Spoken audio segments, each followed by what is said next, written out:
나이가 들수록 뼈에 구멍이 생기는 질환을 골다공증이라고 합니다. 이 구멍은 뼈에서 칼슘이 이상 수치로 빠져나와 생기는데, 이렇게 되면 골절이 쉽게 발생할 수 있습니다. 고령층에게 골절이 위험한 이유는 그로 인해 침대에 누워있는 시간이 길어질수록 폐색전증, 폐렴, 요로감염, 욕창 등의 합병증이 발생해 사망에 이를 수 있기 때문입니다. 이러한 이유로 흔히 뼈를 건강하게 하기 위해 칼슘이 풍부한 치즈, 멸치, 우유 등을 섭취하곤 합니다. 하지만 칼슘이 뼈 건강의 결정적 요소는 맞지만 마그네슘, 붕소, 아연, 구리, 비타민 D 등이 없다면 제 기능을 못하기 때문에 칼슘과 더불어 미네랄 등을 함께 복용해야 하며 꾸준한 운동을 통해 골밀도를 증가시켜야 합니다. 문제는 매일 이런 영양제를 챙겨 먹고 운동하는 것이 쉬운 일이 아니며 심지어 그동안 무심코 먹은 음식들이 뼈 건강을 악화시키고 있었다는 사실입니다. 그렇다면 뼈를 약하게 만드는 음식들, 어떤 것들이 있는지 미리 알고 주의해보자. 첫 번째는 사골 국물입니다. 추운 날씨가 이어지면서 사골 국물과 같은 뜨끈한 국물을 찾는 이가 많습니다. 흔히 사골 국물은 뼈 건강에 좋다고 알려져 있습니다. 그런데 과학적으로 따져보면 이는 사실이 아니다. 왜일까? 칼슘은 뼈 건강에 좋은 주요 영양소입니다. 한국영양학회는 성인의 하루 칼슘 권장 섭취량을 700mg, 50대 이상은 800mg으로 명시하고 있습니다. 대표적인 칼슘 급원식품으로는 우유, 유제품, 멸치 등이 있습니다. 그런데 칼슘 급원식품과 비교해볼 때 사골 국물의 칼슘 함량은 현저히 낮습니다. 식품의약품안전처 식품영양성분 데이터베이스에 따르면 사골 국물 400g의 칼슘 함량은 14.13mg입니다. 우유 400ml에는 452mg의 칼슘이 들어있습니다. 이는 사골 국물과 비교했을 때 약 32배 많은 양입니다. 오히려 사골 국물 섭취가 칼슘 흡수를 방해할 수도 있습니다.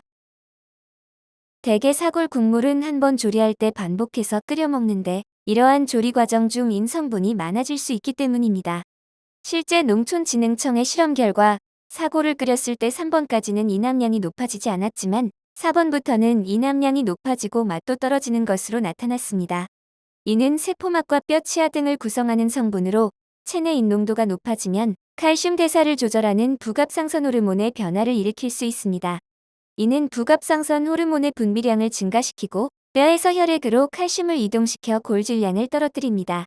사골 국물을 먹을 때 소금을 넣어 먹는 경우가 많은데 소금 역시 칼슘 흡수를 방해할 수 있어 주의해야 합니다. 소금의 나트륨 성분이 과도해지면 신장에서의 칼슘 재흡수율을 떨어뜨리고 칼슘의 배설량을 늘리기 때문입니다. 두 번째는 커피입니다. 커피는 많은 사람이 즐겨 먹는 음료입니다. 한국관세무역개발원이 발표한 자료에 따르면 성인 1인당 연간 커피 소비량은 341잔으로 최소 하루에 한 잔을 마시는 셈입니다. 그러나 커피에 든 카페인은 뼈 건강을 해치는 주범이 될 수 있습니다.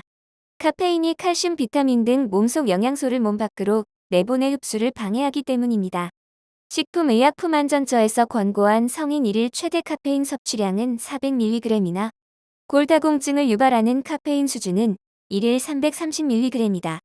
권고량 이하로 마셔도 뼈의 밀도가 낮아질 위험이 있습니다.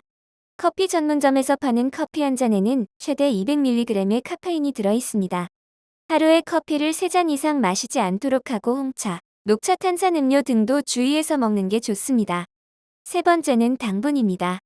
당분은 설탕과 같은 단 음식뿐만 아니라 탄수화물이 포함됩니다. 밀가루, 흰쌀과 같은 탄수화물 속 당분은 체액을 산성화시키는데 이로 인해 칼슘이 몸 밖으로 배출되어 뼈를 약하게 만듭니다. 따라서 빵, 흰쌀밥은 멀리하고 설탕과 같은 당분도 적게 먹는 것이 좋습니다. 뼈 건강에 좋은 식품 4가지를 소개합니다. 첫 번째는 멸치입니다. 멸치는 뼈 건강하면 떠오르는 대표적인 식품입니다. 칼슘 급원식품인 멸치는 골다공증을 예방하는 동시에 대사증후군 위험을 감소시키고 혈액 산성화를 막습니다. 또한 신경 전달을 원활하게 해 우울증 불면증 개선에 도움이 되며 지능 발달에 좋은 불포화 지방산 EPA와 다도 각각 9.2%, 14.1%씩 함유하고 있습니다. 이 밖엔 니아신, 인, 비타민 B 등 각종 무기질이 많아 피로해소에도 효과적이다. 멸치를 우엉과 함께 섭취하면 칼슘의 체내 흡수율을 높일 수 있습니다. 우엉의 이눌린 성분은 장에서 칼슘 흡수를 촉진한다. 멸치에 부족한 섬유질, 철분, 비타민 A, 비타민 C 등을 보충해주는 풋고추와 함께 요리하는 것도 추천된다. 반면 시금치의 경우 멸치의 칼슘과 결합해 체내 흡수율을 낮추고 유해한 물질을 생성할 수 있으므로 가급적 함께 먹지 않도록 합니다. 병아리콩. 병아리콩은 다른 콩류보다 단백질, 칼슘, 식이섬유가 더 많이 들어있습니다. 특히 칼슘 함량이 100g당 45mg로 완두콩보다 2배가량 많습니다. 열량이 낮은 병아리콩은 다이어트 식품으로 즐겨 먹는 식품입니다. 병아리콩은 밥에 넣어 먹는 게 일반적이지만 으깬뒤 아보카도, 크림치즈 등을 섞어 빵에 발라 넣어 먹어도 좋습니다. 치즈. 유제품에는 칼슘과 단백질이 풍부합니다. 특히 치즈 속 칼슘은 멸치나 우유와 같이 소화 흡수율이 높아 골다공증 예방, 스트레스 완화 등에 도움이 됩니다. 치즈에 함유된 비타민 B2는 근육 조직을 유지하고 세포 성장을 돕습니다. 치즈는 콩과 함께 먹지 않도록 합니다. 치즈에는 단백질, 지방, 칼슘 등이 많이 들어있어 콩과 함께 먹을 경우 콩의 풍부한 인산이 치즈의 칼슘과 만나 인산칼슘을 생성하기 때문이다. 인산칼슘은 체내 흡수되지 않고 몸 밖으로 빠져나갑니다. 두유. 두유 또한 칼슘이 풍부해 뼈 건강에 도움이 됩니다. 특히 검은 콩 두유는 일반 두유에 비해 칼슘 함유량이 높다. 치아 상태가 좋지 않아 멸치나 콩을 먹기 힘든 사람들에게는 두유가 좋은 칼슘 공급원이 됩니다. 두유에는 노인에게 필요한 필수 아미노산 8가지와 함께 기억력 향상에 좋은 레시틴도 함유되어 있습니다. 두유를 대표적인 노인 간식으로 꼽는 것 역시 이 때문입니다. 골다공증은 개인이 자각할 만큼 특별한 증상이 동반되지 않으므로 50세 이후부터는 정기적인 골밀도 검사를 통해 골다공증 진단을 받는 것이 중요합니다. 그럼 다음에도 도움이 될 만한 유익한 정보를 공유하겠습니다. 영상이 좋으셨다면 구독과 좋아요 공유 부탁드립니다. 감사합니다.